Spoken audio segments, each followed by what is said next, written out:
Hi guys, welcome to my YouTube channel.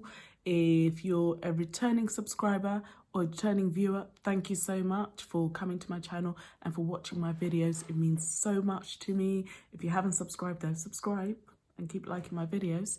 If you're new to my channel, welcome. I hope you find my content helpful. So I am Mental Wellness Cindy. I like to support people around their mental health and wellness.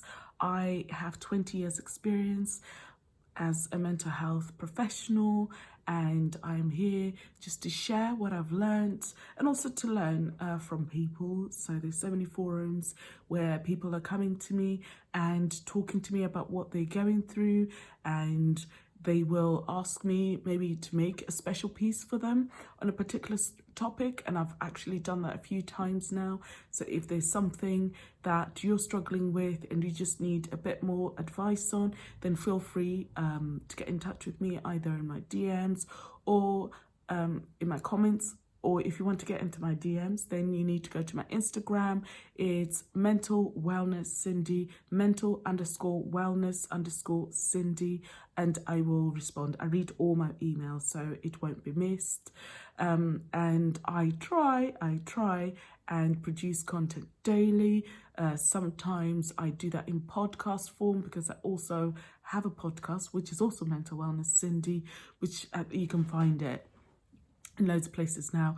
I think Apple Play, you can find it on Spotify, you can find it on Anchor, you can find it on Chirp, you can find it on a whole load of other places. I need to get to know the names. But if, because even when I'm watching YouTube, I'm just listening to what people are saying. So I have a podcast, and it's normally a longer, more comprehensive version of whatever I'm talking about. And also in this year, 2020, I'm going to be inviting other people onto my podcast. So that's people that have experienced mental health illnesses, that have found ways of coping with them, who are sharing those with other people, because I think it's helpful when you hear it from people that have been through it.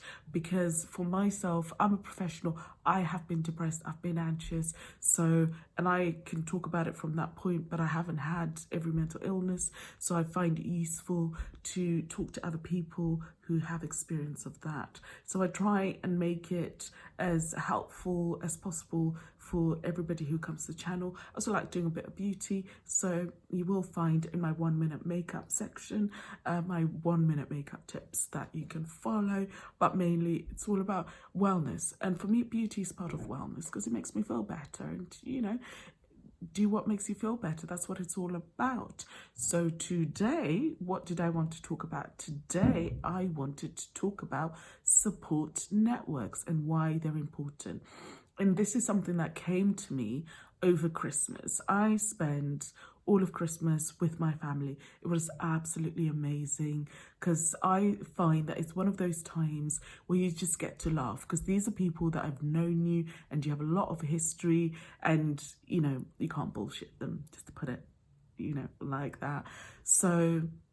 And it got me thinking about how important it is just to have a group of people in your life that you can just be totally yourself with, and nobody's judging you, and people genuinely want you to do well, and that's all they're interested in. They're not interested in anything else. It's just so amazing. So I wanted to talk about that and why it's important. So like I've said, it's important to have a support network because it helps you with your personal and professional goals. And throughout life, we all need support. As a child, your support network is your family, your relatives. When you get to high school, it's your teachers, your family and your friends. When you get older, it's your friends, other supportive relationships that you've chosen for yourself, your family. And why is it important to have a support network?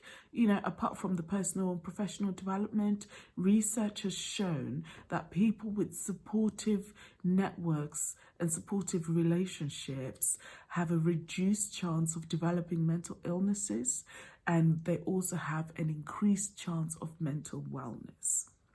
I mean, those reasons right there are good enough for me. So not everybody has a support network, okay? Not everybody for whatever reason, because, you know, life is difficult, loads of things happen in life, and so not everybody has a support network. So if you don't have one, what can you do? Reach out to old friends and family that you haven't spoken to in a while, because these are people who genuinely want the best for you without expecting anything in return. But then, of course, you need to be able to go in and say, hello, how are you? You need to make time on a regular basis, weekly, I would advise, to say hi, to go out for a drink, to go and watch a game, to go and have some food, to do something. If you're girls, to go shopping, or just to talk about other things that interest you in that group. You have to be bold. You have to take the first step, because nobody's going to do that for you. And it's not going to be easy. It is going to require effort, especially, say, if they're fractured relationships that you're trying to repair, but also if they're new relationships, because not everybody's a social butterfly who finds it easy to talk to people. So if you're going to be making new friends, or if you're going to be joining new clubs, or, you know, meeting with like-minded people, then it's going to take time, and it will take you out of your comfort zone sometimes. But, you know, even though it's easy to do nothing, it is always worthwhile to try. It is going to take time. So you will need to put the time aside from your busy life to invest in building that network for yourself. Because if you expect people to be there for you, you also have to be there for them. You need to show up. And also, you know, you're not going to be the social butterfly straight away. It's going to take time. So you just need to accept that you need to build those relationships. And most importantly, I feel, is you need to be honest with people. You need to be honest about what it is you're looking for, what your situation is, what you need support with, okay? And when you're building that network, make sure that you're not just relying on one person, because you can overload that person, but you have a whole network of people. So it could be partners, it could be friends, it could be colleagues in work, it could be people that you do sports with, it could be a social club, it could be a book club, it could be a dancing club, it could be professionals, it could be a whole range of people that you can call on to be part of your support network. And I'm also putting it out there that I'm happy to be part of people's support networks, you know, but so that we can help each other and support each other going forward. So I hope you found this helpful, and I hope you'll give it some thought.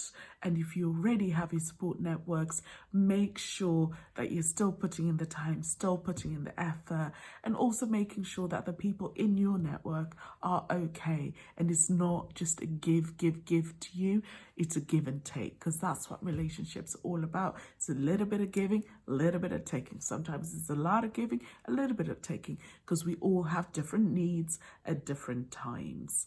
I hope you found this really helpful, and if you know someone who needs to hear this message, then please share it with them. If you like my content and you find it useful, please like my videos, and if you haven't already, press that subscribe button and click on notifications so you don't miss any of my videos. But I will see you next time.